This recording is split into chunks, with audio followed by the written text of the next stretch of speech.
E se os sinais já estivessem lá desde o começo, e você simplesmente não soubesse o que estava vendo? Pensa na sua infância. Não na versão editada que você conta para as pessoas. Na versão real. Aquela criança que sentia coisas que os outros não sentiam. Que fazia perguntas que os adultos não sabiam responder. Que tinha uma sensibilidade diferente para o espiritual. E que muitas vezes foi mandada calar. Foi chamada de exagerada. Foi ensinada a ignorar o que estava percebendo. Essa criança não estava com problemas. Estava sendo preparada. Há uma verdade que a maioria dos cristãos passa décadas sem descobrir. Deus não começa a agir na sua vida quando você se converte. Ele começa antes, muito antes. E os sinais do seu trabalho aparecem cedo. Na forma como você foi moldado. No que você sentiu antes de ter palavras para descrever. Nas experiências que você carregou como peso por anos, sem entender que eram parte de um propósito muito maior do que você imaginava. Em Jeremias capítulo 1, versículos 4 e 5 está escrito: Veio a mim a palavra do Senhor, dizendo: Antes que eu te formasse no ventre materno, eu te conheci. Antes que saísses da madre, eu te santifiquei. As nações te dei por profeta. Antes de nascer, antes de qualquer escolha, qualquer decisão, qualquer conquista. A eleição de Jeremias estava feita antes que ele soubesse o próprio nome. E esse não é um princípio exclusivo de Jeremias. É o padrão de como Deus opera com aqueles que ele chamou. O problema é que muita gente chega aos 40, aos 50 anos de vida, ainda vivendo abaixo do propósito que Deus estabeleceu antes que eles dessem o primeiro passo. Não por falta de fé, mas porque nunca aprendeu a ler os sinais que Deus deixou na própria história. Nunca parou para olhar para trás e perguntar o que aquilo significava. Hoje você vai fazer isso. Hoje você vai olhar para a sua infância com olhos diferentes. E pode ser que pela primeira vez você entenda o que Deus estava fazendo naqueles anos que você chamou de simples, de difíceis, de normais. Porque não havia nada de normal no que estava acontecendo com você. Antes de continuar, escreva nos comentários: Eu fui escolhido antes de nascer. Isso não é arrogância, é fé na soberania de um Deus que age antes que você perceba. Existe uma pergunta que persegue muita gente da faixa dos 40 e 50 anos.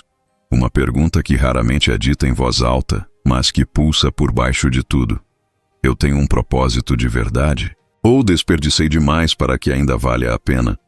A resposta está na infância. E ela vai surpreender você. O primeiro sinal é a sensibilidade espiritual precoce. Aquela capacidade que algumas crianças têm de perceber o que os adultos ao redor não percebem. A presença de algo invisível, a atmosfera de um lugar, o peso emocional de uma situação que elas não teriam como compreender racionalmente com aquela idade. Crianças assim costumam ser vistas como sensíveis demais, nervosas, com muita imaginação. Mas a Bíblia mostra um padrão diferente. Samuel ouviu a voz de Deus quando ainda era menino, dormindo no templo, em 1 de Samuel, capítulo 3. João Batista saltou no ventre da mãe quando esteve na presença de Jesus ainda não nascido. Em Lucas capítulo 1, versículo 41. A sensibilidade espiritual na infância não é fragilidade. É antena. Se você foi aquela criança que acordava com sonhos que pareciam reais demais, que entrava em determinados lugares e sentia algo que não conseguia nomear, que tinha uma consciência do mal e do bem mais aguçada do que as outras crianças da mesma idade, isso não era imaginação. Era o Espírito de Deus marcando um território que ele já havia reivindicado. O segundo sinal é a experiência precoce de sofrimento desproporcional. Isso pode surpreender, mas é um dos padrões mais consistentes na vida dos que Deus escolheu para propósitos específicos. José sofreu rejeição pelos próprios irmãos ainda na adolescência. Moisés cresceu deslocado entre dois mundos, egípcio e hebreu, sem pertencer completamente a nenhum. Davi passou anos no deserto caçado como um criminoso antes de sentar no trono. Paulo, antes de ser Paulo, quando ainda era Saulo, passou por uma transformação tão radical que rasgou toda a identidade anterior.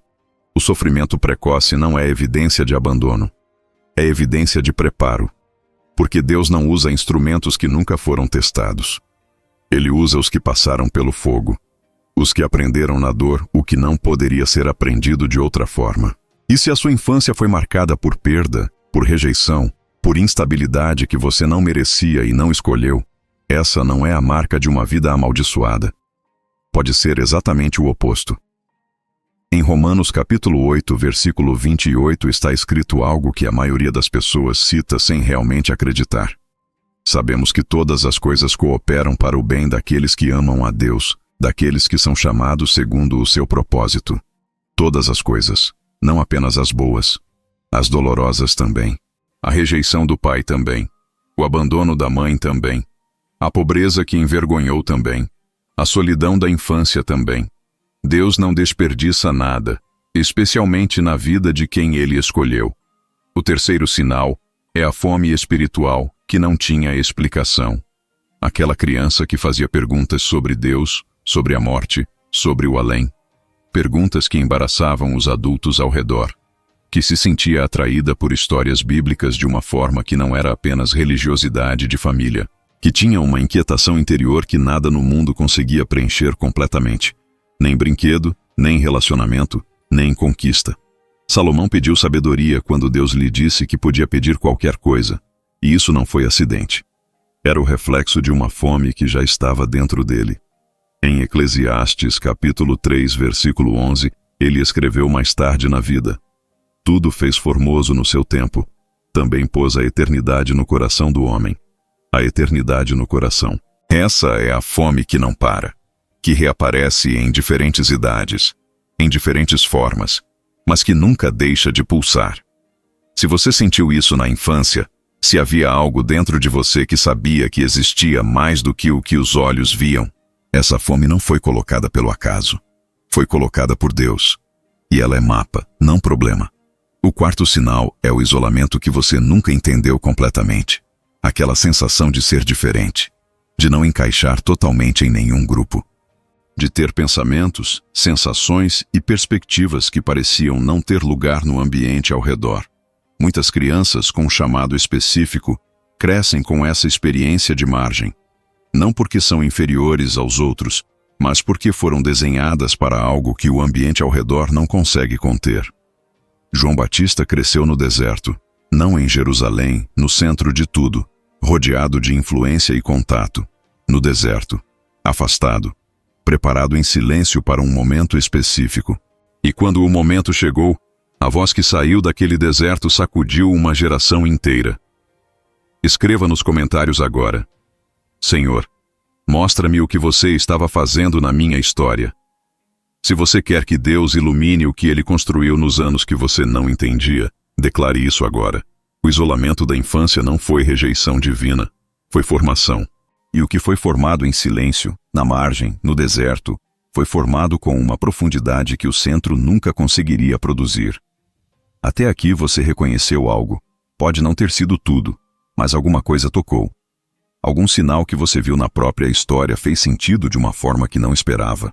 E agora vem a parte que transforma esse reconhecimento em movimento. Porque reconhecer sem agir é apenas mais um momento emocional que passa sem deixar fruto. A primeira coisa que precisa ser dita é essa. O propósito revelado na infância não tem prazo de validade, mas tem condições de ativação. Há pessoas que carregam chamados legítimos, sinais reais, marcas genuínas de eleição divina, e que vivem décadas sem que esse propósito se manifeste. Não porque Deus retirou o chamado, mas porque as condições para a manifestação nunca foram estabelecidas. O chamado foi sufocado por escolhas, por medos, por feridas não tratadas, por uma identidade que foi construída sobre o que o mundo disse, em vez do que Deus declarou antes que o mundo tivesse a chance de falar. Em Números capítulo 14, a geração que saiu do Egito morreu no deserto. Não porque não eram chamados, eles eram. Não porque Deus havia desistido deles, Ele tinha feito pacto com eles. Mas porque a identidade de escravos foi mais forte do que a identidade de herdeiros. Eles carregaram o Egito dentro mesmo depois de sair do Egito. E o deserto durou 40 anos porque a mente demorou 40 anos para aceitar o que a promessa já havia declarado. Você pode estar nessa situação agora, com 40, com 50 anos, carregando sinais de chamado que você ainda não ativou porque a identidade formada pela rejeição, pela dor, pelo fracasso, fala mais alto do que a voz de Deus sobre a sua vida. A segunda coisa que precisa acontecer é a releitura da história com os olhos de Deus. Isso é diferente de positividade forçada, de fingir que o que foi doloroso não doeu. É diferente de minimizar o que foi real. É olhar para a própria história e fazer uma pergunta diferente. Não por que isso aconteceu comigo, mas o que Deus estava construindo através disso. José fez isso.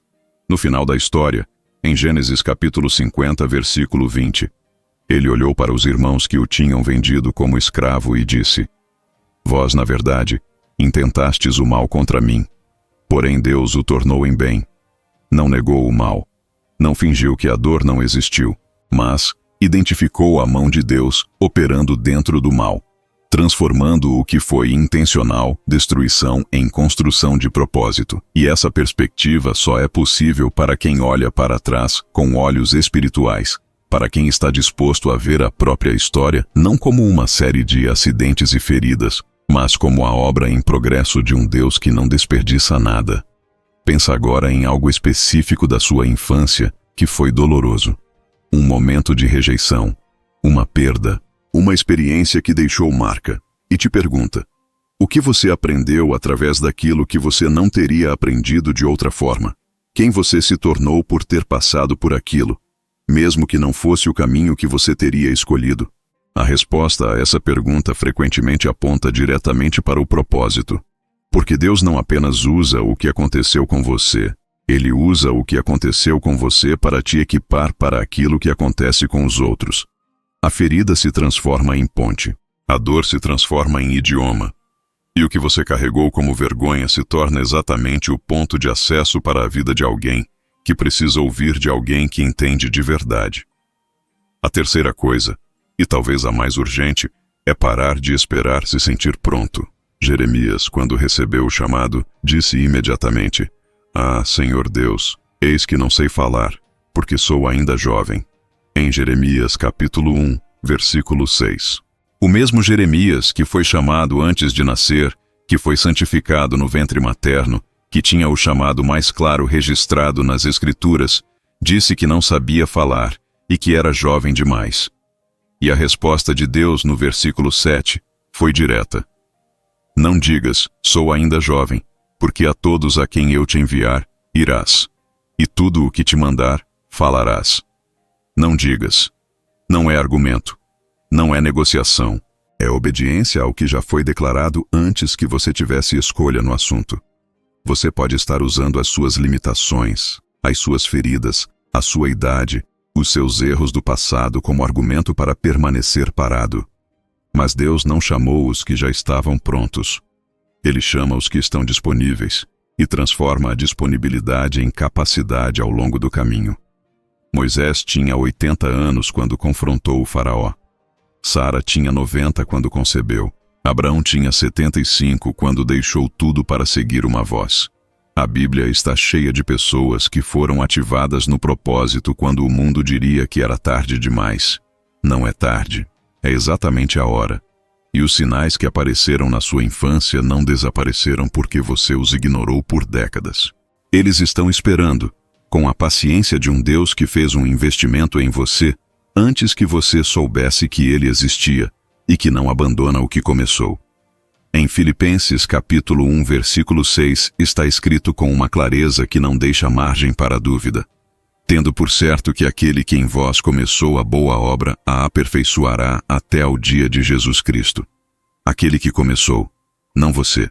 Ele começou, antes que você nascesse, antes que você escolhesse, antes que você merecesse. E ele aperfeiçoará. Não talvez. Não se você fizer tudo certo.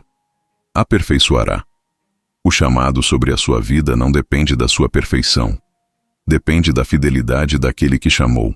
E ele é fiel, mesmo quando você não é. Você veio até aqui com uma história. E essa história tem muito mais sentido do que você imagina. Os sinais que apareceram na sua infância, a sensibilidade espiritual que os outros não entendiam, o sofrimento que moldou o que não poderia ser moldado de outra forma, a fome que nada neste mundo conseguiu preencher completamente, O isolamento que pareceu rejeição, mas foi formação. Esses sinais não foram coincidência.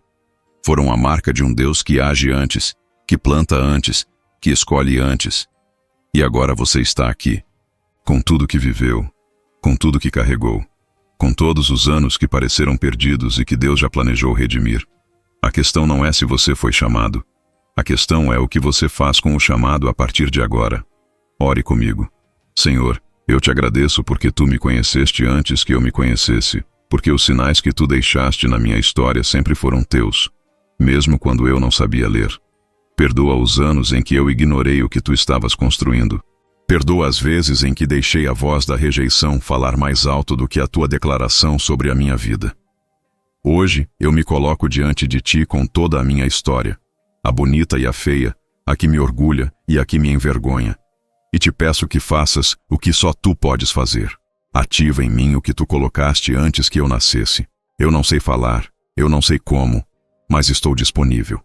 E tu disseste que isso é suficiente. Em nome de Jesus, amém. Se esse conteúdo te fez olhar para a sua própria história com olhos diferentes, escreva nos comentários. Eu fui chamado antes de nascer. Declare isso, porque às vezes a fé precisa sair da mente e entrar na voz antes que o coração realmente acredite. Deixa o like se esse vídeo tocou algo que estava adormecido dentro de você. Se inscreva para não perder o que vem a seguir. E compartilha com alguém que está vivendo abaixo do propósito. Alguém que precisa ser lembrado de que os sinais sempre estiveram lá. Se você quer apoiar este ministério, clique no botão Valeu aqui embaixo e contribua com qualquer valor. Você também pode nos ajudar acessando a nossa loja. Cada apoio fortalece esse canal e nos ajuda a alcançar mais vidas com a palavra de Deus. Não pare aqui. O próximo vídeo vai levar você ainda mais fundo no que Deus está fazendo na sua vida neste momento. Fique firme na fé. Busque a presença de Deus todos os dias e nunca se conforme em viver sem o fogo do Espírito Santo. Até o próximo vídeo.